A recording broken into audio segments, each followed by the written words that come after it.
Meus irmãos, a paz do Senhor Jesus, deixa eu gravar um pão diário aqui, fundamentado no livro de Juízes, capítulo de número 6, versículo de número 1. Segundo Hendrickson, o livro de Juízes é o livro caracterizado pelo obscurantismo, e esses obscurantismos, esse sincretismo, não é falta de manifestação, é falta de temor, só isso. Então você vai ver muitas pessoas que recebem manifestações, bênçãos de Deus, e mesmo assim permanecem sem temor. Juízes capítulo de número 6, verso de número 1, é apenas um pensamento, dentro desse texto, que tem uma riqueza de detalhes. Mas os filhos de Israel fizeram o que era mal aos olhos do Senhor. Esse sempre foi o maior inimigo dos filhos de Israel, a maldade. O maior inimigo dos filhos de Israel não era externo, era interno.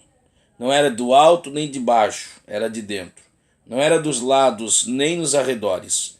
Estava intrínseco a si mesmo, a sua natureza pecaminosa, de pecar contra Deus. Então, teu maior inimigo, meu irmão, é o teu pecado. Meu maior inimigo é o meu pecado, é por isso que eu tenho que detestá-lo. É por isso que eu preciso repudiá-lo, odiar o meu pecado. E o Senhor entregou. Foi o Senhor, meu irmão. Teu maior problema sempre será espiritual. Foi o Senhor quem entregou na mão de Midian por 7 anos. Quer dizer, 7 na Bíblia, número da perfeição, por um estado, ou melhor dizendo, por um tempo determinado. Foi o Senhor quem entregou. Então Israel não está sendo apenas sitiado, Israel não está sendo apenas circuncidado, Israel está sendo entregue. Não está sendo apenas tripudiado, foi entregue. Israel fora entregue pelo próprio Deus. Entregue a quem? Aos midianitas. Quem são midianitas? Midianitas são os descendentes de Midian, o quarto filho do relacionamento de Abraão com Quetura. Então, se você olhar genealogicamente falando, os midianitas são irmãos dos israelitas. Então, quem é que está perseguindo os israelitas? Seus próprios irmãos. Eu não sei se você sabe, mas na Bíblia tem 2 grupos de inimigos, os eus e os itas, ok? Eus são todos aqueles que são parentes de Israel. Israelitas, amonitas, moabitas, amalequitas, midianitas, todos esses. Se você observar, fazer uma árvore genealógica, você chegará no tronco de Abraão. Ok? Por exemplo, amonitas, moabitas, filhos de Amon, filho de Moabe. Moabe e Amon são filhos de Ló, incesto com as suas filhas, quando elas a embriagaram para cometer com eles incesto. Gênesis 19. Quem é Ló? Primo, sobrinho de Abraão. Então são irmãos. É por isso que Jesus disse, lá no Evangelho de Mateus, Jesus disse a Pedro, graças te dou, ó Pai, porque não oculta, melhor dizendo, Jesus disse a Pedro que Deus haveria ocultado essas coisas aos grandes e pequeninos, sim, aos grandes e revelado aos pequeninos, mas ele também havia dito a Pedro, estou citando um texto paralelo em vez de citar o texto que eu quero. O texto que eu quero citar diz o seguinte, Pedro, não foi carne e nem sangue, agora sim, Mateus 16, não foi carne e nem sangue que te revelou, mas o Pai que está nos céus. Carne e sangue, isso é, Jesus estava dizendo, nem os eus, nem os itas, nem os chegados, nem os distanciados. Há coisas que é somente Deus que nos revela. Mas a questão aqui é, por quem Israel está sendo tripudiado? O vitupério, o opróbrio, a humilhação, vem por via de quem? Por via de seus irmãos. O que é que Israel havia feito por conta ou para conta de seus irmãos? Nada. É que Israel é o filho da promessa. Israelitas, filhos de Israel, Israel é um nome transformado de Jacó, Jacó filho de Isaac, Isaac filho da promessa. Enquanto que os midianitas não são filho da promessa. Então a problemática entre israelitas e midianitas, israelitas e amalequitas, israelitas e amonitas, israelitas e moabitas, a problemática é a promessa. Então você se pergunta, irmão, por que é que o indivíduo me persegue? Eu não fiz nada para ele, mas é a promessa. Você está entendendo? A dor de cotovelo, gente, a promessa.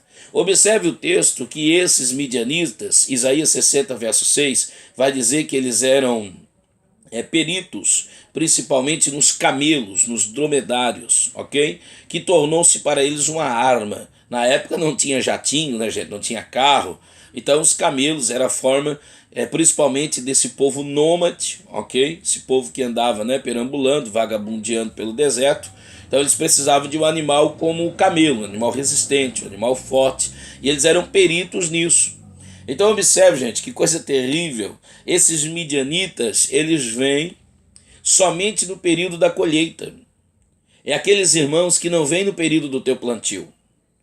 Ok? Eles avistam a tua colheita e invejam a tua colheita, mas eles não sabem quanto você plantou. Eles te vejam caminhando de um lado para o outro, Deus te levando aqui, te levando lá, te honrando aqui, te honrando acolá, mas eles não sabem, eles não acompanharam o período do teu plantio. Mas eles querem sugar a tua colheita. E observe que eles não querem um campo semelhante ao teu campo. Eles não querem uma colheita semelhante à tua colheita, eles querem a tua colheita, porque isso é coisa de invejoso. Invejoso não quer um carro igual ao teu, quer o teu carro. Invejoso não quer uma casa igual à tua, quer a tua casa. Invejoso não quer uma mulher igual à tua, quer a tua mulher. Invejoso, miserável, dor de cotovelo, midianita, irmandade. Por causa do que, irmão, que foi que eu fiz para essa gente? Você não fez nada, meu filho. Você tem promessa. E a promessa de Deus na tua vida lhe causa irritação. E a promessa de Deus na sua vida, gente que sofre de um mal chamado bem alheio, gente que se irrita ao ver você colher o que plantou. Gente que se irrita porque sabe que Israel, por onde passa, se está no deserto, não morre de fome, a pedra joga água, não morre de fome, não morre de sede, não morre de calor, porque a provisão é filhos da promessa e Deus, o Senhor, está provendo, está abençoando, e isso vai começando a dar problema nos midianitas, ok? Nos teus irmãos, supostos e pseudos irmãos, que são piores do que estranhos, ok?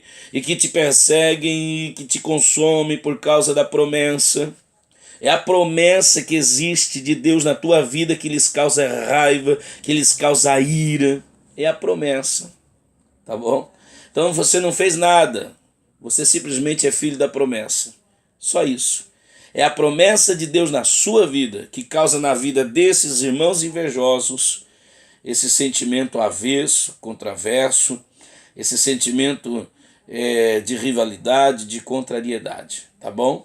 É a promessa de Deus na sua vida que causa irritação a eles. Que Deus te abençoe, que Deus te ajude, em nome de Jesus. O que José fez para os seus irmãos? Não fez nada, só sonhou. É os teus sonhos que lhe causam irritação. O que Jesus fez, irmão? Não fez nada, só fez o que eles não podiam fazer, curava, libertava, era aclamado, era elogiado, aplaudido, só isso. Então ao longo da história eu preciso aprender isso. Vai ter gente que vai se irritar com a minha colheita, vai ser gente que vai se enfurecer com a minha colheita, ok? Eles vão se enfurecer, mas assim, enfurecendo eles ou não, acredite nisso, enfurecendo eles ou não, essa minha colheita é fruto de promessa. Isso é promessa. Foi Deus que me prometeu. Eu não tenho culpa disso. Você não tem culpa disso, tá bom? Isso é promessa. Isso é promessa. Deus te abençoe. Em nome de Jesus. Fica aqui nosso forte abraço, tá bom? Deixe seu like, inscreva-se no canal e seja abençoado em nome de Jesus. Amém.